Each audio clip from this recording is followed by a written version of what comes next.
આપણે ધોરણ 8નું ચેપ્ટર 1 આજે શીખીશું. એનું નામ છે પાક ઉત્પાદન અને વ્યવસ્થાપન. પણ આ ચેપ્ટર ચાલુ કરતાં પહેલાં સૌથી પહેલાં આપણે છે ને ચેપ્ટર 7 સ્ટાન્ડર્ડ 7નું ચેપ્ટર 1 એ યાદ કરી લઈએ, એટલે કે એનું થોડું રિવિઝન કરી લઈએ. આપણે બધાને ખબર છે કે સજીવોને જીવવા માટે કયા 3 વસ્તુની જરૂર પડે છે? હવા, પાણી અને ખોરાક. હવે આપણે ધોરણ 7માં એ પણ શીખ્યા કે વનસ્પતિ પોતાનો ખોરાક જાતે બનાવે છે. જાતે એટલે કે કેવી રીતે? કે એ પોતાનો ખોરાક કોની મદદથી બનાવે છે? પ્રકાશ સંશ્લેષણ પ્રક્રિયા દ્વારા બનાવે છે, બરાબર. હવે આપણે મનુષ્ય અને સજીવો એટલે કે પ્રાણીઓ એ પણ ક્યાંક ને ક્યાંક કોની ઉપર આધાર રાખે છે ખોરાક માટે? એ વનસ્પતિ ઉપર આધાર રાખે છે. જેવી રીતે કે પ્રાણીઓ હોય એ ક્યાંક બહાર ફરતા હોય આમ તેમ, તો એ શું ખાય છે? લીલા પાંદડા અને એ બધું ખાઈને પોતાનું ભરણ પોષણ કરતા હોય છે. આપણે પણ મનુષ્યો પણ સજીવો પણ એ શું કરીએ છીએ કે લીલી વનસ્પતિ ક્યાંક ને ક્યાંક કેના ઉપર આધાર રાખીએ છીએ? લીલી વનસ્પતિ ઉપર આધાર રાખીએ છીએ. તો આપણા દુનિયામાં કેટલા બધા માણસો છે, તો એ બધા માણસો સુધી ખોરાક કેવી રીતે પહોંચે છે? તો એ ખોરાક પહોંચાડવા પાછળ એની પાછળ બહુ બધું મોટું વ્યવસ્થાપન, એનું ઉત્પાદન અને બહુ બધી પ્રક્રિયા હોય છે, જે આપણે આ ચેપ્ટરમાં ભણીશું. હવે ચલો આ ચેપ્ટર ચાલુ કરીએ. હવે આ ચેપ્ટરનું નામ છે પાક ઉત્પાદન અને વ્યવસ્થાપન. તો સૌથી પહેલાં પાક. પાક એટલે શું?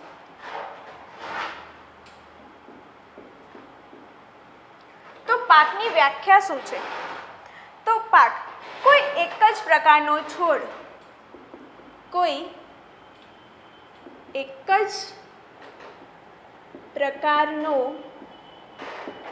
છોડ કોઈ સ્થાન ઉપર ખૂબ જ મોટી માત્રામાં, માત્રા એટલે કે જથ્થો,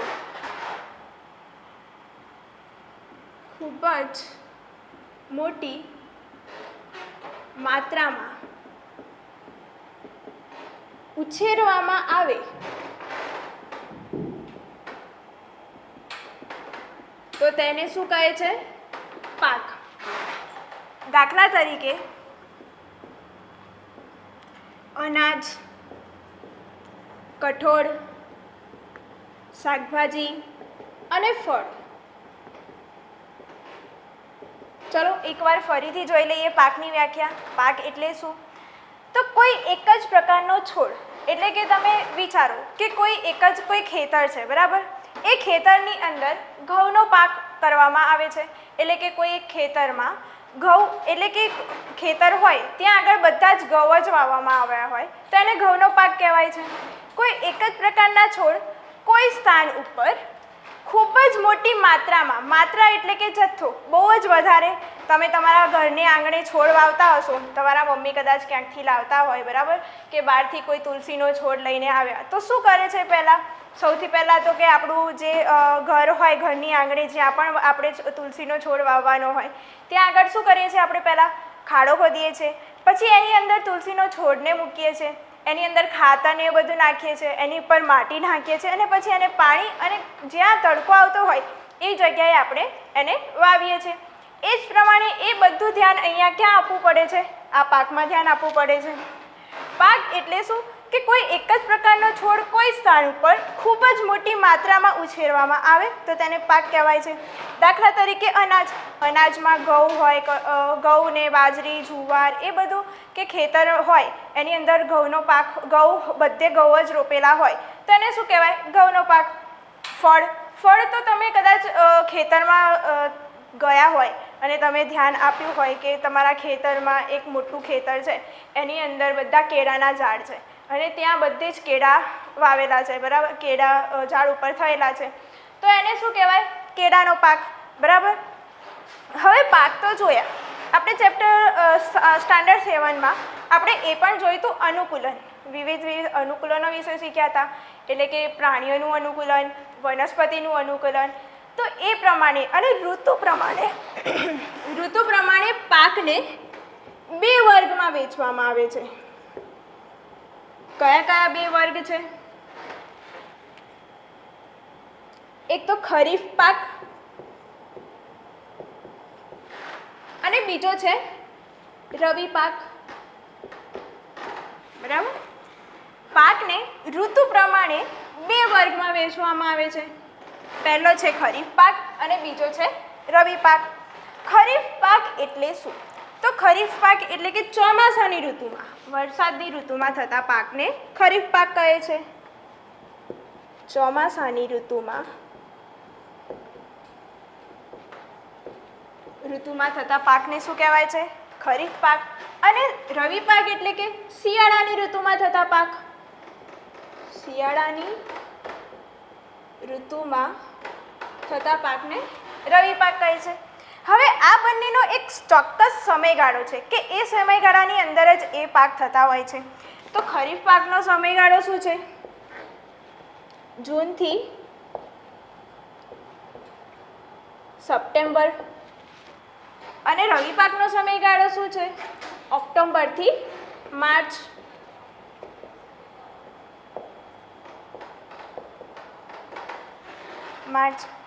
બરાબર. તો ખબર પડી. જો બે પ્રકારના પાક છે. પાકને ઋતુ પ્રમાણે બે વર્ગમાં વહેંચવામાં આવે છે. બે છે. પહેલું છે ખરીફ પાક અને બીજું છે રવિ પાક. તો ખરીફ પાક એટલે શું? કે ચોમાસાની ઋતુમાં થતા પાકને શું કહેવાય છે? ખરીફ પાક. અને રવિ પાક એટલે શું? કે શિયાળાની ઋતુમાં થતા પાકને શું કહેવાય છે? રવિ પાક. હવે ખરીફ પાકનો સમયગાળો શું છે? જૂનથી સપ્ટેમ્બર. અને રવિ પાકનો સમયગાળો શું છે? ઓક્ટોબરથી માર્ચ. હવે એના કયા ખરીફ પાકની અંદર કયા પાક થાય છે? કપાસ, મગફળી, ડાંગર. જ્યારે રવિ પાકની અંદર ઘઉં, અળસી, રાઈ આ બધા ક્યારે થાય છે? રવિ પાક એટલે કે શિયાળાની ઋતુમાં. હવે આ બે પાકની સિવાયનો હજુ એક પાક છે, પણ એ તમારા સિલેબસમાં નથી, એ તમારા અભ્યાસક્રમમાં નથી, પણ ખાલી માત્ર જાણકારી માટે હું તમને આ ત્રીજો પાક કહું છું. માત્ર જાણકારી માટે ત્રીજો પાક છે જાયદ પાક. હવે જાયદ પાક એટલે શું? કે ઉનાળાની ઋતુમાં થતા પાકને શું કહેવાય છે? જાયદ પાક. હવે એનો સમયગાળો શું છે? એપ્રિલ અને મે. બરાબર. તો આ બે પ્રકારના પાક છે. અને માત્ર જાણકારી માટે આ તમારો ત્રીજો પાક છે કે જે જાયદ પાક છે. જાયદ પાક એટલે શું? કે ઉનાળાની ઋતુમાં થતા પાક. હવે આપણે જોઈશું પાક ઉત્પાદનની મૂળભૂત પદ્ધતિઓ. એટલે કે પાક વિશે તો આપણે જોઈ ગયા. બરાબર. હવે એ પાક ઉગાડવા માટે કઈ પદ્ધતિઓ એને કરવામાં આવે છે? તો પાક ઉત્પાદન માટેની પદ્ધતિઓ. તો એ પદ્ધતિઓ 7 પ્રકારની પદ્ધતિઓ છે. તો સૌથી પહેલા નામ છે કે ભૂમિને તૈયાર કરવી.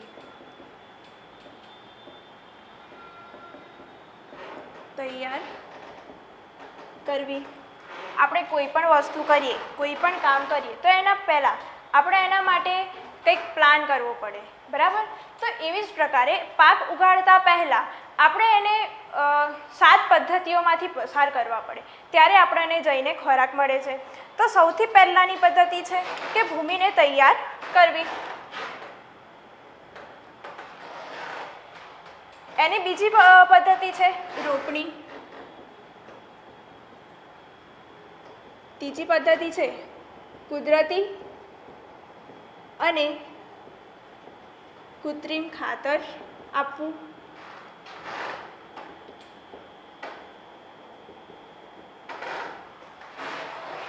ચોથી પદ્ધતિ છે સિંચાઈ.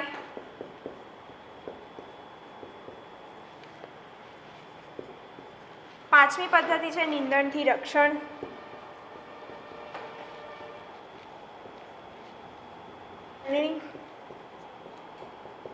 અને 7મી પદ્ધતિ છે સંગ્રહ. તો આપણને જે ખોરાક મળે છે એ ખોરાક ડાયરેક્ટ નથી મળી જતો.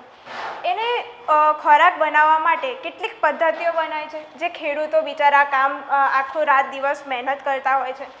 તો એ જે પાક ઉગાડે ને એ પાકને આ 7 પદ્ધતિઓમાંથી પસાર થાય છે.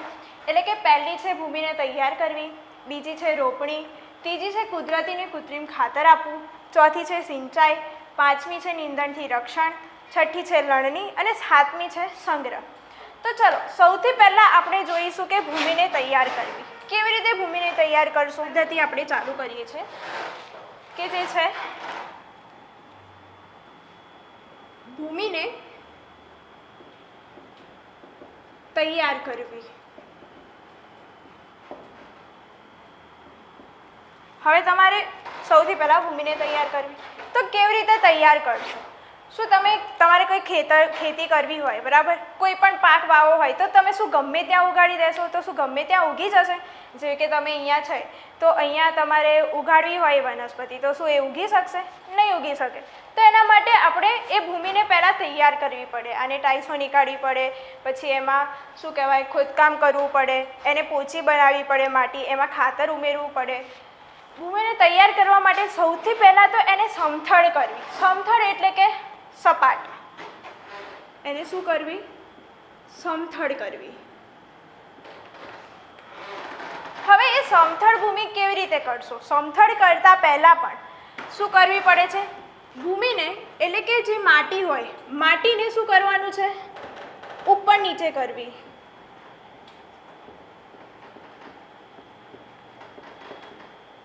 એટલે કે માટીને ઉપર નીચે કરશો તો શું થશે? માટીને ઉપર નીચે કરશો તો એ માટી એ ભૂમિ શું થશે? પોચી થશે. માટી શું બનશે? પોચી બનશે.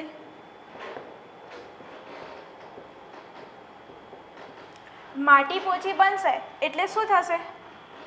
તમે કદાચ ધોરણ 7માં આપણે આવી ગયું કે આપણને એવું હતું, વૈજ્ઞાનિક કારણમાં એ પૂછાયું હતું કે અળસિયા એ ખેડૂતના મિત્ર કહેવાય. તમે શીખ્યા હોય તો કે અળસિયા એ ખેડૂતના મિત્ર કહેવાય. કેમ અળસિયા ખેડૂતના મિત્ર કહેવાય? કે અળસિયા શું કરે છે? જમીનમાં નીચે રહીને માટીને ઉપર નીચે કરીને શું બનાવે છે? પોચી બને છે. તો શું માટી પોચી બને તો એનાથી શું ફાયદો થાય? માટી પોચી બને તો જમીન શું થાય? સમૃદ્ધ થાય.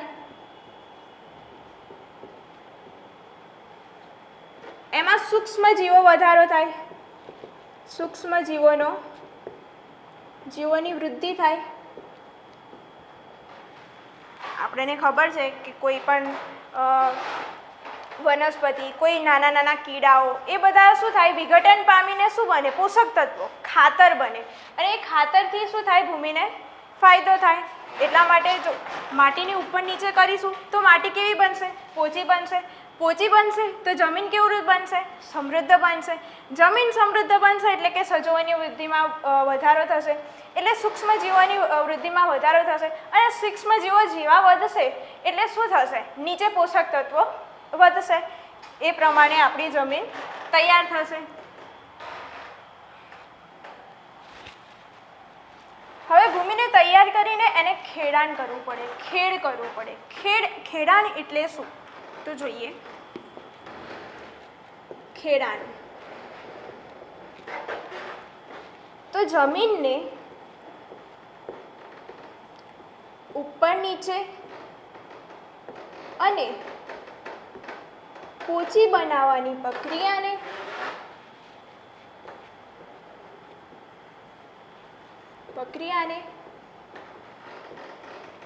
ખેડાણ કહે છે. હવે ખેડાણ ગમે તેમ રીતે ના થાય. જો ખેડાણ કરતી વખતે કોઈ જમીન હોય ને તો એ જમીનની ઉપર છે ને મોટા મોટા ઢેફા, માટીના જે મોટા મોટા ગોળા હોય એને ઢેફા કહેવાય. એ ઢેફા હોય તો એને શું કરવું પડે? એને કોઈ પાટિયાની મદદથી અથવા કોઈ લાકડાની મદદથી પહેલાં તો એનો ભૂક્કો કરવો પડે, એને ઝેરો કરવો પડે. પછી એ ઝેરો આખો પથરાઈ જાય પછી એની ઉપર શું નાખવું પડે? પાણી નાખવું પડે. એટલે પાણી નાખીએ એટલે જમીન કેવી બની જશે? એકદમ સપાટ બની જશે. બરાબર. તો ખેડાણ એટલે શું? કે જમીનને ઉપર નીચે અને પોચી બનાવવાની પ્રક્રિયાને ખેડાણ કહે છે. હવે ખેડાણ બહુ મોટી જમીન હોય, બરાબર, તો એ જમીનને શું આપણે હાથથી ખોદીશું? નહીં ને. એટલી મોટી જમીન હોય તો આપણે હાથથી ખેડવા જઈએ અને હાથથી ખોદવા જઈએ તો કેટલો બધો ટાઈમ થઈ જાય. તો એ ખેડાણ માટે અમુક સાધનો હોય છે. તમે જોયું હોય કે ખેતરોમાં ખેડૂતો હોય છે એ ટ્રેક્ટરો લઈને દાંતી વડે કલ્ટિવેટર વડે શું કરતા હોય છે? ખેડાણ કરતા હોય છે. તો ખેડાણના 3 ઓજારો છે. ખેડાણના 3 ઓજારો છે. કયા કયા? તો પહેલું છે હળ, બીજું છે ખરપિયો અને ત્રીજું છે દાંતી. બરાબર. ખેડાણ માટે હવે ખેતીના ઓજારો 3 છે: હળ, ખરપિયો અને દાંતું. તો સૌથી પહેલાં આપણે હળ વિશે જાણીશું. હળ. હવે હળ એ 2 પ્રકારના હોય છે: લાકડાનું અને લોખંડનું. હળના કેટલા પ્રકાર છે? 2 પ્રકાર છે. એક તો લાકડાનું પણ હળ હોઈ શકે અને લોખંડનું પણ હળ હોઈ શકે. હવે હળનો ઉપયોગ શું? આપણે જોયું, મેં હમણાં તમને કીધું કે ખેતીના ખેડાણ માટે આપણે હળનો ઉપયોગ કરીએ છીએ, બરાબર. તો હવે એનો ઉપયોગ શું? તો એનો ઉપયોગ લખીએ. હળનો ઉપયોગ એક તો ખેડાણ કરવા માટે, ખેતરને ખેડવા માટે, અને બીજું છે કે નીંદણથી રક્ષણ માટે. નીંદણથી રક્ષણ માટે. હળનો ઉપયોગ કરવામાં કેવી રીતે આવે છે? તો ઊંટ, બળદ અને એ બધા હોય ને, એ બધા પ્રાણીઓની ઉપર 2 બળદ હોય, જોડ હોય બળદની, બરાબર. એના જે ગળું હોય, ગળા ઉપર એક મોટો ઊભો લાકડા ટાઈપ હોય છે, અને એના નીચે એ 2 બળદ અને ઊંટની મદદથી, બળદ, ગાય, ઊંટ, એ બધા પ્રાણીઓની મદદથી હળ ચલાવવામાં આવે છે.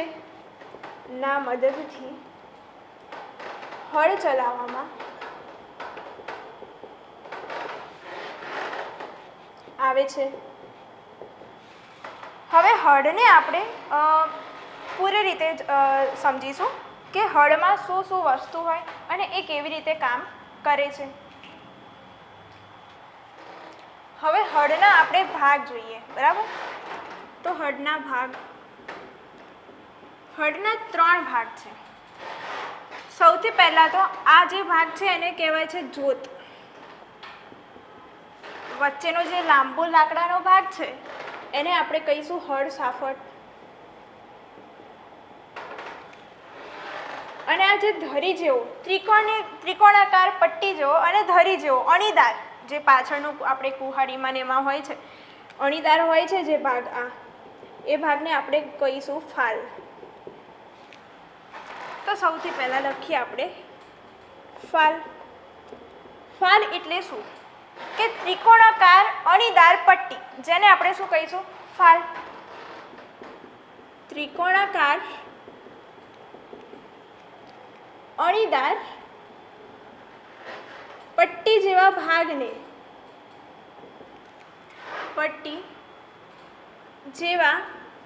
ભાગને શું કહેવામાં આવે છે? ફાલ કહેવામાં આવે છે. હવે બીજું છે કે જોત. જોત એટલે શું?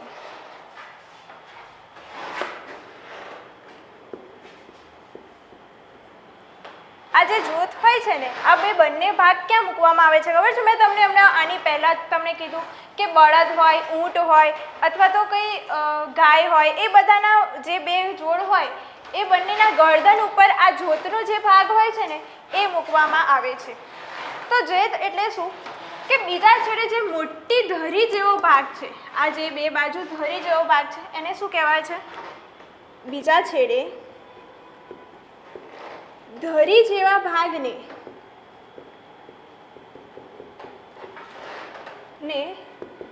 જોત કહેવાય છે. હવે ત્રીજું કયું રહ્યું? ફાલ અને જોત તો આવી ગયા. હવે ત્રીજું કયું રહ્યું? હળ સાફટ. તો હળ સાફટ એટલે શું? તો વચ્ચે લાંબો લાકડાનો જે ભાગ હોય છે એને હળ સાફટ કહે છે. વચ્ચેના ભાગમાં લાંબા લાકડા જેવા જેવા ભાગને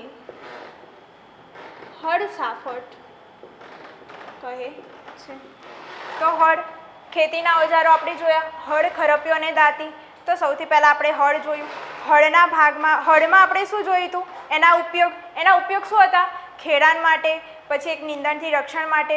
કોના ઉપયોગથી થઈ શકે? તો ગાય, બળદ, ઊંટ જેવા પ્રાણીઓની મદદથી થઈ શકે. અને એના 3 ભાગ છે. આ જુઓ, આ શું છે? હળ. આના 3 ભાગ છે: જોત, હળસાફળ અને ફાલ. તો એમાં જોત કોને કહેવાય છે? કે જે આ છેડે ધરી જેવો ભાગ છે એને શું કહેવાય છે? જોત. વચ્ચે જે લાકડાનો જે લાંબો ભાગ છે એને શું કહેવાય છે? હળસાફળ. અને જે છેલ્લે ત્રિકોણાકાર અણીયાદાર હોય છે જેને શું કહેવાય છે? ફાલ. હવે બીજું છે, આપણે હળ વિશે શીખી ગયા. હવે બીજું છે ખરપિયો. ખરપિયોનો ઉપયોગ શું છે? એનો ઉપયોગ પણ એ જ કે જે હળનો ઉપયોગ હતો. હળનો ઉપયોગ શું હતો? ખેડાણ કરવા માટે અને જમીનને પોચી બનાવવા માટે. તો ખરપિયાનો ઉપયોગ લખીએ. ઉપયોગ કયો છે? એક તો જમીનને પોચી બનાવવા માટે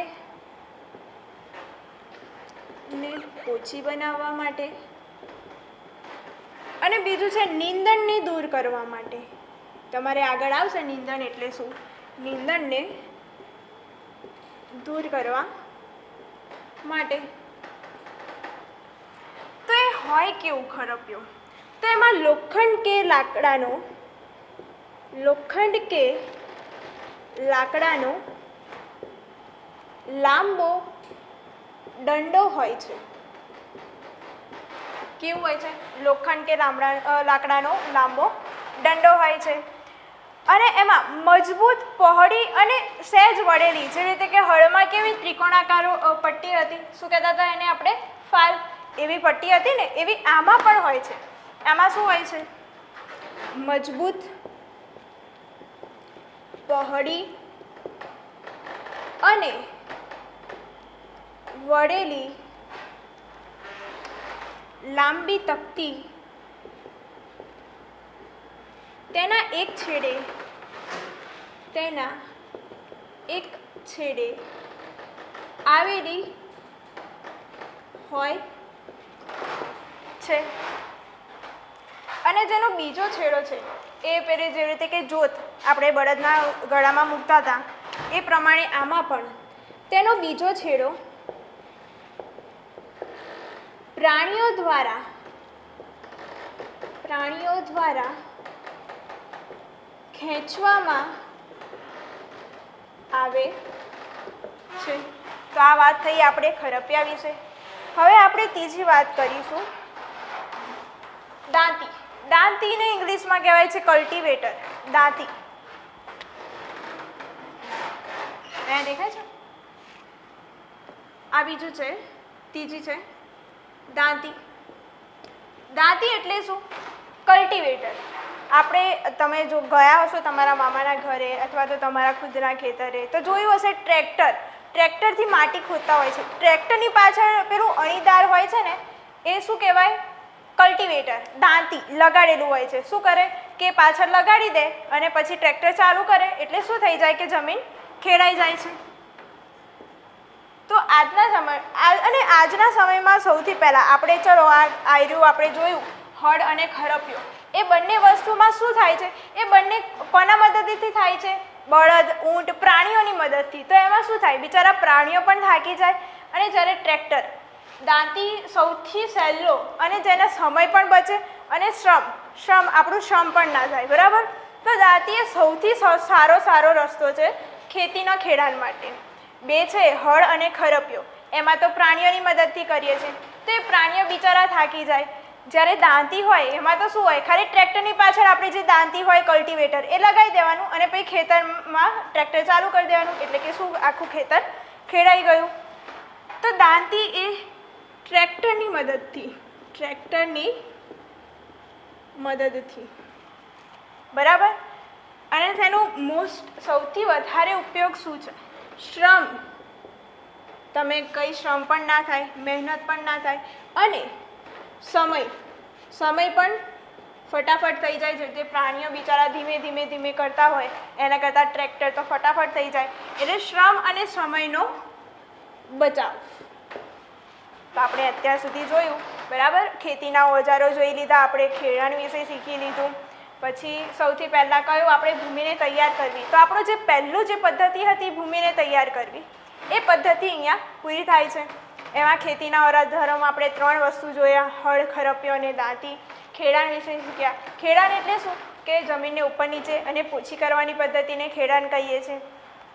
હવે આપણે આના પછીના લેક્ચરમાં કયું આવે છે, વાવણી, રોપણી એટલે કે બીજની રોપણી, એ વિશે શીખીશું.